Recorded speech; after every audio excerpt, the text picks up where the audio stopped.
Hey everyone. I don't like doing these car videos. I find them really awkward.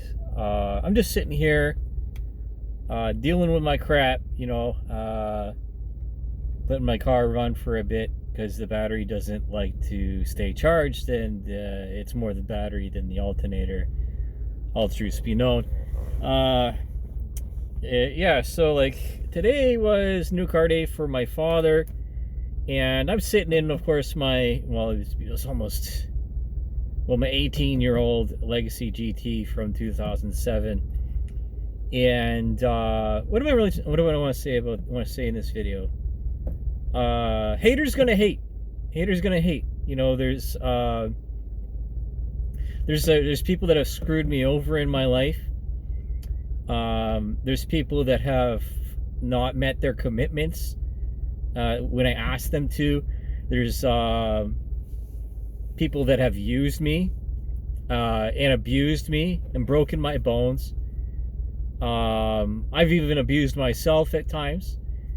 I allowed, it's okay to take some vacations, but too much sloth is a sin, of course. And I'm almost 40 years old. I turned 39 this year, and it's not getting any easier.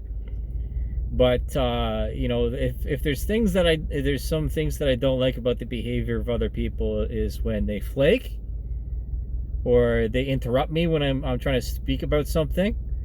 Because I don't interrupt other people unless it's a specific point to be made, or it's to truncate or shorten the conversation for brevity's sake, to reassure the other person that I know exactly what they're thinking, and it's not just a shared experience. It's not just speaking to hear my own voice. I've encountered this attitude where, again, not just in my trade, but also in my life, that, there's other people out there in positions of authority didn't want to give me the chance because, sometimes my sense of humor doesn't land with people. It's a little bit off-piste, which is the terminology, or it's brash, it's in your face, it's confrontational. But it's for a purpose. It's for a purpose. I learned very young. That's why I'm including this here. How to be an example for other people, even when I was being a piece of shit, or when I felt like I was being a piece of shit. But the dirty stuff that other people do, they hide from themselves. They hide from me, right? They don't want to be accountable for their actions. And I find that this behavior is especially common amongst women of my generation. And I really don't like it. I really don't. If you're going to make a plan and you're going to communicate about it in advance for a week or more, and you specify something, and then they try to wriggle their way out of it, and then they either dirty delete you or they ghost you, that is fucking slimeball shit. It doesn't matter what it is. As soon as you stop communicating, then that's the end, right? That's one of the dirty dozen. And I find that, especially when women take interest and vice versa into, say, someone who's a mechanic or an engineer, and they don't like being addressed as an adult, right? They want to manipulate, they want to test you, they want to jerk you around. And I'm just using women's behavior of my generation in this minute as an example, because it's not just the women of my generation, it's also a generational attitude because of the internet. And this trolling mentality, where's it arise from? If I was going to speak psychologically, it's from insecurity, as it usually is. And I've been there. I worked through a lot of my problems, and in order to be able to just walk up to anybody and talk to them out of congeniality or being agreeable. But that's threatening. That's really threatening to other people. You know, intelligence is threatening. You know, and it's it can be hard to deal with that kind of rejection, but it's not your fault. I'm going to say this to the people who are watching this. It's extremely isolating, and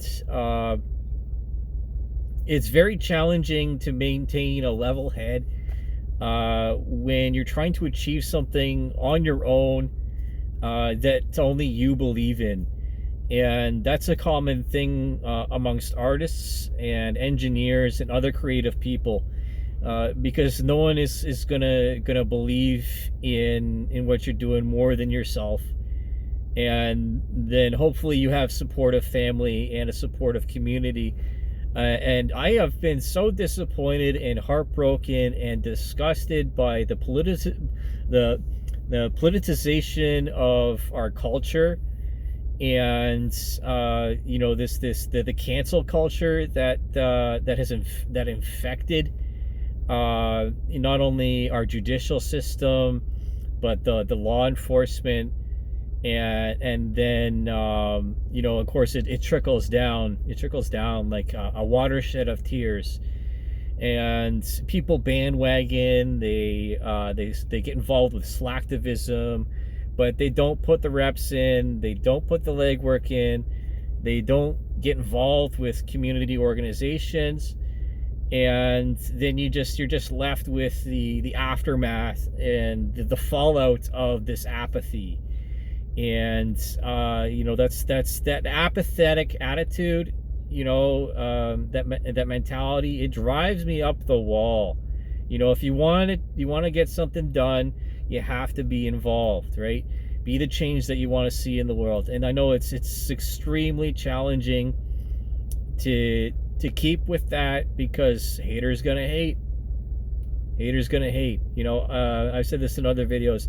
Even though I have my grandfather was a mechanic, my uncle was a mechanic, my great-grandfather even was involved with aviation, I did not have the benefit of an apprenticeship, right?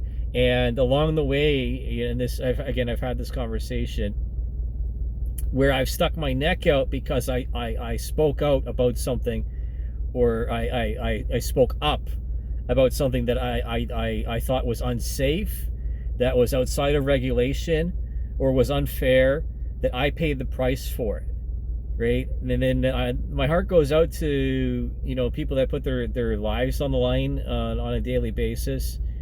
You know, I'm rooting for you, man, but I ain't no fucking cheerleader, okay? I'm not a cheerleader. I'm not. We have to, in our time, within our generation, we have to do away with this apathy, right? You either nut up or shut up.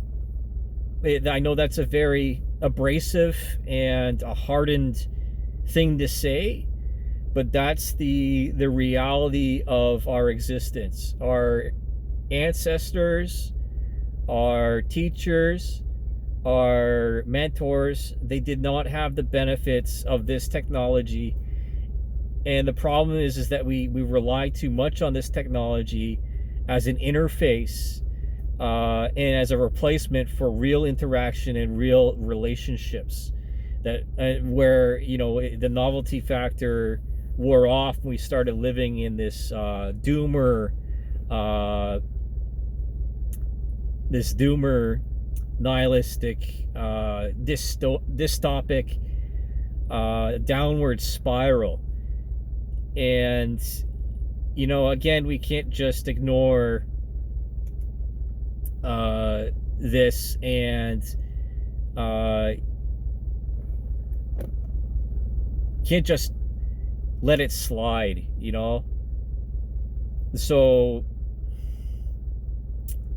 I'm going to put it up to you as the viewer to ask yourself, what can I do today or tomorrow or this week to make myself a better person. If it's just set a goal, keep something in mind, have some sort of plan, right?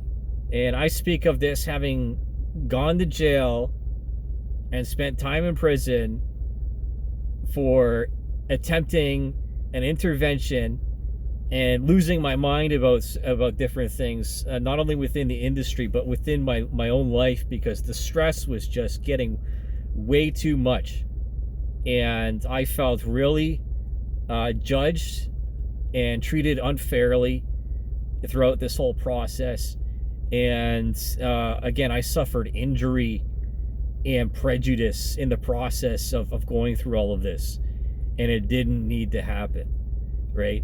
And it sounds schizophrenic, but I hate to say it, but because of the institutional policies and because of the attitudes of people that have become or are radicalized because they are threatened by you or by me because of who I am and what I represent, and this hall of mirrors that is the internet. And even a great example, of course, is we see this within car culture, and is the result of burnout and of excess and luxury and overexposure or dopamine burnout, because we have such wealth. And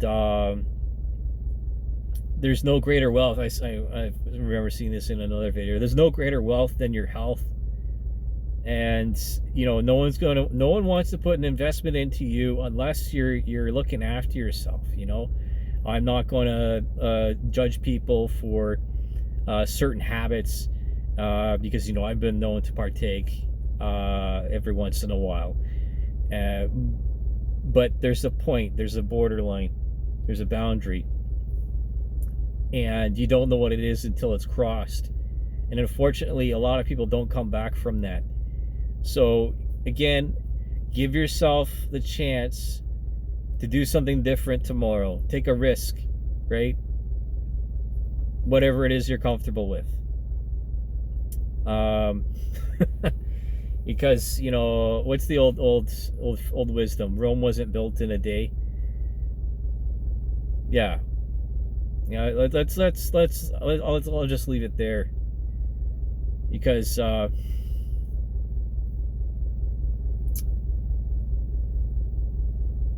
that's what it takes. Whatever it takes. See ya. I hope you get the message if it doesn't become too convoluted in this whole 14-minute video. See you next time.